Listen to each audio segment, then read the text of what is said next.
패밀리 여러분 안녕하세요, 탈빼남입니다. 자, 여러분이 다이어트를 하시면 모든 부위에서 똑같이 살이 빠질까요? 아니면은 혹시 뭐 뱃살이나 아니면 뭐 이런 팔뚝살 그런 특정 부위부터 먼저 살이 빠지진 않을까요? 오늘 한번 살이 어디서부터 빠지는지에 대해서 정확히 알아보겠습니다. 구독과 좋아요를 누르면 요요가 안 올지도. 자, 살이 어디서부터 빠지는지 알기 위해서 우리가 알아야 할 것들이 세 가지가 있는데요. 자, 첫 번째 키워드는 바로 아프리카입니다. 아니 웬 아프리카라고 하실 수 있는데, 우리 인류가 최초로 온 곳이 바로 어디다? 아프리카라고 합니다. 여기 사진 보시면 현재 우리 인류는 호모 사피엔스입니다. 그리고 제가 지금 말씀드리려는 인류는 현재까지 알려진 최초의 인류 중에 하나인 호모 하빌리스입니다. 자, 이 호모 하빌리스 인류는 아프리카 동부와 남부에서 약 240만 년 전, 그리고 140만 년 전까지 살았습니다. 그 이후에 호모 이렉투스, 여기 중간쯤에 있죠. 이 인류가 진화해서 나왔는데, 그때쯤이면 아프리카 남부에서 살기도 했지만 이미 널리 퍼져가지고 현재 중국까지도 진출했었어요. 즉 최초의 인류는 아프리카에서 왔다는 겁니다. 자, 근데 아프리카는 날씨가 어떤가요? 굉장히 덥죠. 그런데 문제가 하나 있는 게, 인간의 뇌는 이 온도에 굉장히 민감해서 온도가 좀 올라가면 기능이 상실되고요, 또 심지어 사망할 수도 있습니다. 그래서 뇌 온도는 가급적 좀 낮게 유지를 해줘야 돼요. 자, 그런데 문제는 여기서부터 생겨요. 인류는 예전부터 항상 식량이 모자라서 되게 좀 굶주렸거든요. 그래서 뭔가 먹을 걸 먹고 에너지를 만든 다음에 그거를 지방으로 저장을 잘 했어야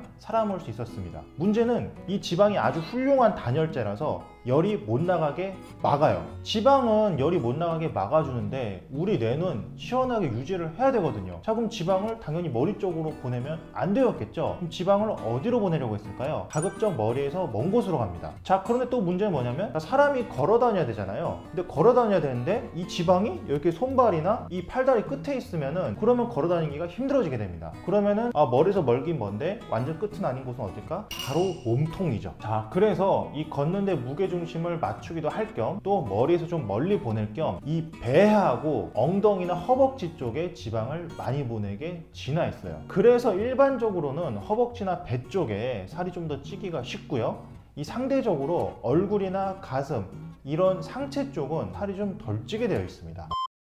자, 두 번째 키워드는 바로 에스트로겐입니다. 여성의 출산 관련된 모든 기능 정체를 관장하는 녀석이 있습니다. 자, 이 녀석이 바로 에스트로겐이라는 여성 호르몬이에요. 여러분도 아마 많이 들어보셨을 텐데, 여성의 임신 출산에 관련된 뭐 생리부터 온갖 것들을 다 관여하고 담당하는 게 이 에스트로겐, 그리고 뭐 비슷하게 뭐 프로게스테론 뭐 이런 녀석들이죠. 자, 그런데 바로 이 에스트로겐이 하는 일이 또 있습니다. 바로 여성의 엉덩이, 허벅지 주위에 지방을 모으는 거예요. 특히 가임기 여성, 임신이 가능한 여성들은 이 허벅지나 엉덩이 주위에 특히 더 살이 많이 찌게 되어 있는데, 이게 임신에 유리해서 그런 겁니다. 자, 그런데 여성도 갱년기가 되면서 에스트로겐이 덜 나오게 되면은 여성도 엉덩이, 허벅지 쪽에 살이 찌던 거에서 넘어가서 배 쪽으로만 주로 좀 살이 찌게 됩니다. 자, 그럼 남자는 왜 보통 뱃살이 더 많이 쪄 있는 걸까요? 자, 2019년도 케첩 약학대학의 연구에 따르면 남성은 지방의 결정체인 카일로마이크론이 더 크게 더 많이 생성되고요, 이것 때문에 폐경기 이전의 여성보다 내장 지방이 쌓일 확률이 더 높다고 합니다. 또한 일반적으로는 이 남성 호르몬인 테스토스테론이 적어지면 비만율이 올라가고요, 체지방률도 올라간다고 합니다. 자, 그래서 남성들도 나이가 많이 들어서 소위 뭐 남성 갱년기라고 하죠. 자, 그렇게 되면 이 테스토스테론이 줄어들면서 배 쪽에 살이 많이 찌게 되는 거죠. 즉 여성의 경우에는 가임기, 즉 임신이 가능한 시기에는 엉덩이, 허벅지 쪽으로 살이 좀 더 많이 찌고요, 폐경기 이후에는 배 쪽으로 살이 찌는 걸로 좀 옮겨가고, 남성의 경우에는 거의 평생에 걸쳐서 배 쪽이 좀 더 살이 많이 찌게 되어 있습니다.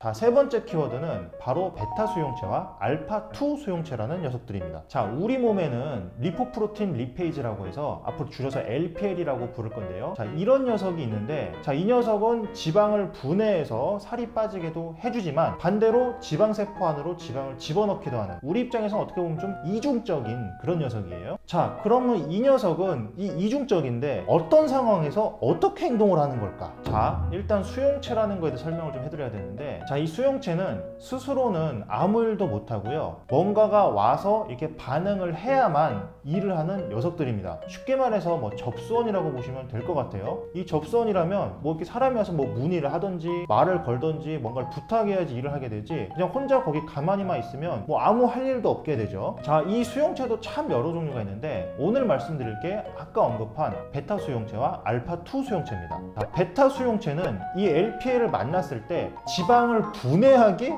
도와줘요. 근데 이 베타 수용체는 주로 상체 쪽에 좀 많이 분포되어 있습니다. 자, 반면에 이 알파2 수용체는 LPA를 만나면 어떻게 하냐, 지방이 세포 안으로 잘 들어가게, 그래서 체지방이 잘 합성되도록 도와줍니다. 그런데 이 알파2 수용체는 하체 쪽에 많이 분포되어 있어요. 자, 그래서 결론적으로 베타 수용체가 좀 더 많은 상체는 살이 좀 더 빠지기 쉽고요, 반대로 알파2 수용체가 좀 더 많은 하체는 살이 찌는 게 좀 더 쉬워지는 겁니다.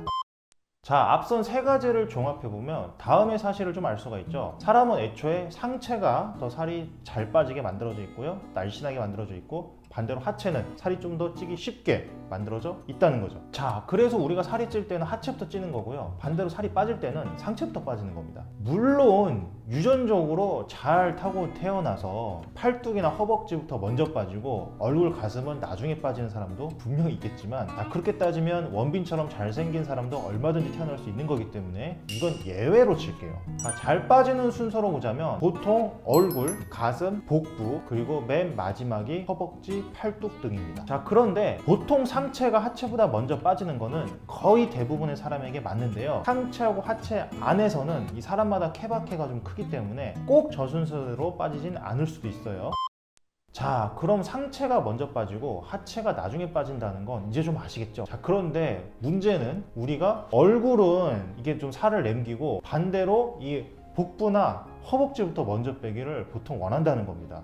그럼 어떻게 해야 될까요? 자, 일단 생각해 볼 수 있는 게, 그러면 그 부위 운동을 열심히 하면은 그 부위만 살이 쪽 빠지지 않을까? 자, 그런데 운동을 하면요, 온몸에서 지방을 끌어다 쓰는 거라서 온몸에 살이 빠지는 거지, 어떤 특정 부위 운동을 했다고 해서 그 부위 살만 빠지는 것은 절대 아닙니다. 이건 이미 학계 거의 전체에서 그건 아니다 라고 거의 정론으로 굳어진 상태예요. 자, 그럼 반대로 살이 더 잘 빠지는 곳이 좀 덜 빠지게 할 수는 없을까? 자, 이거는 뭐 완전히 가능한 건 아니겠지만 어느 정도는 좀 가능합니다. 자, 예를 들어서 얼굴 살이 원래 더 많이 빨리 빠지잖아요. 그런데 나는 얼굴이 이렇게 쭉 들어가서 나이 들어 보이는 거 싫다, 이러신 분들은 여기 좀 덜 빠지길 원하시겠죠. 자, 그런 거는 어느 정도까지는 가능하다는 이야기입니다. 자, 이건 어떻게 하면 되냐면은 임상적으로 봤을 때 살이 빠지는 속도가 너무 느리지 않으면 훨씬 유리해져요. 그래서 한 달에 2-3kg 내외, 한 달에 3에서 5% 내외, 이렇게 빼시면 괜찮습니다. 이게 왜 그러냐면은 빨리 뺄수록 상체에서 더 빨리 많이 빠져서 그래요.